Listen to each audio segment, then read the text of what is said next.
Hey guys, Fire here with our best supports right now for winning solo queue. Now this isn't really going to be exactly a top 5 like the other roles, but I'm going to split them into the different playstyles that support has, which are best for carrying solo queue and which champions are best in them. The first thing I think to say is there are 3 playstyles that I think of anyway: the carry support, the engage support and the supporty support. Now carry supports have a lot of damage and they tend to kill people themselves. Engage supports start fights and are pretty tanky, and supporty supports are there to more help their team than anything else. At lower rankings, carry supports are probably best because you can set things up yourself and you can have a real impact in the game, especially in the lane phase. Now as you get higher up and your teams in theory get better and you should be able to rely on them a little bit more, the engage and the supporty supports are going to get better and more effective.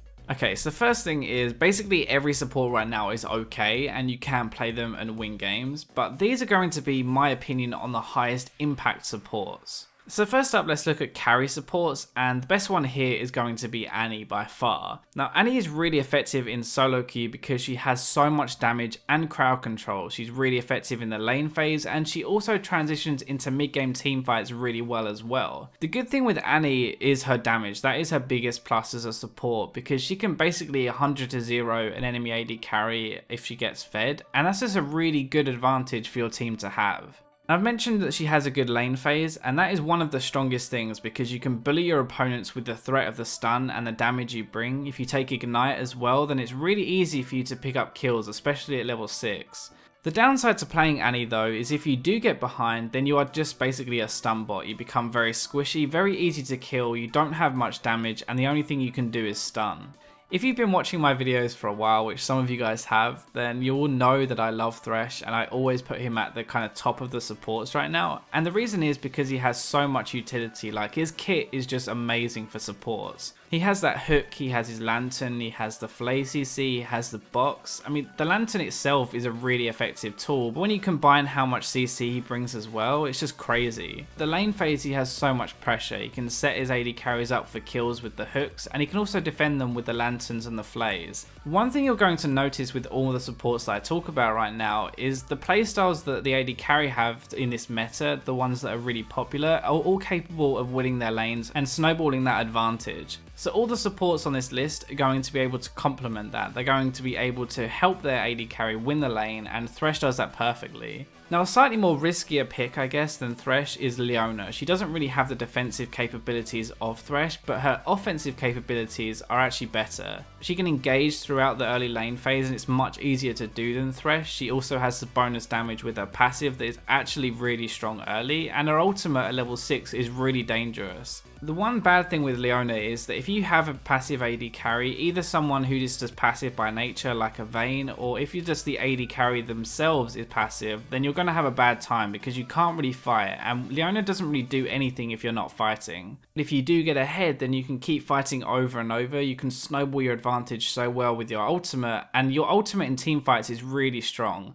One thing that is really good in solo queue is the ability to engage, especially at lower elos where people position really badly on the enemy team and you can catch them out, and also your team just doesn't really engage. They kind of sit back and wait for something to happen. Well, you can actually make that thing happen. So that's actually a good point to move on to these supporty supports, because these supports can't really make things happen as much. They kind of rely on their team to do that, but they are very, very good at protecting their team and keeping them alive. The best one at doing this is going to be Janna. Janna is an all-round superstar, and honestly at high elo she's the best support by far. Her lane pressure is actually really good with her shield. She can allow her AD to do more damage and also protect them as well. The Q is a good amount of CC, and her ultimate is really good at disrupting or separating or even just healing. When we get to team fights, it's really hard to get onto a team that has a Janna on them, because if you try and dive on their back line, then Janna is just going to ult you away. She's going to Q you away, she's going to shield her crucible as well, and it's just really hard to kill anyone. The good thing with Janna is that unlike the other supports I mentioned, if you get behind you can still have a good impact in the game, but only if your team is still ahead. If your team is behind, then you can't really do anything because keeping a weak person alive is no real use.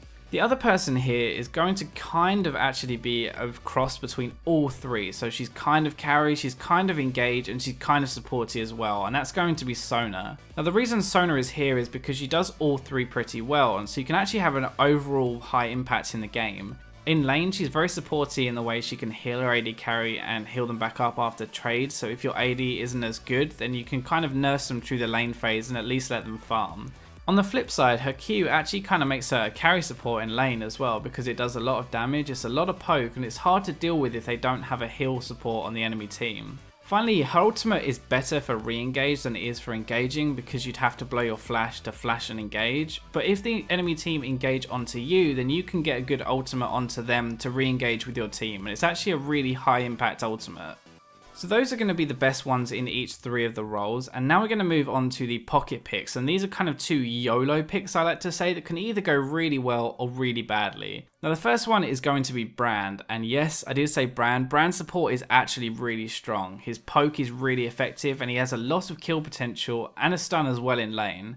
Brand is mainly for lane. You pick him to bully people in lane and have a really good lane phase and get your AD carry ahead that way. He's okay in team fights if you get ahead, but if you get behind, he's just a worse version of Annie. The other more YOLO pick is someone more common, and that's going to be Blitzcrank, and Blitzcrank can either go really well or really badly. If you're behind on Blitzcrank, you offer nothing. You offer no peel, you offer engage, which you don't really want because you can't fight, and so he's actually a really bad pick if you get behind, but on the flip side, he's a really good pick if you get ahead. You can zone just by walking up so the enemy can't CS, just with a threat of a hook, you don't even have to throw it, but if you do throw it and you do hit it, you're basically feeding your AD carry free kills. If I was going to rank the 5 normal ones, I would probably rank Janna at number 1, Annie at number 2, Thresh at number 3, Leona at number 4, and Sona at number 5. That is in order of how good they are at carrying solo queue and the high impact they can have in a game. So that wraps up my top supports right now for solo queue, and I do hope you enjoyed the video. As always, feel free to share your best support in the comments below, and if you did enjoy it, then make sure you like and subscribe, but that's going to be all for this video, so I'll catch you next time.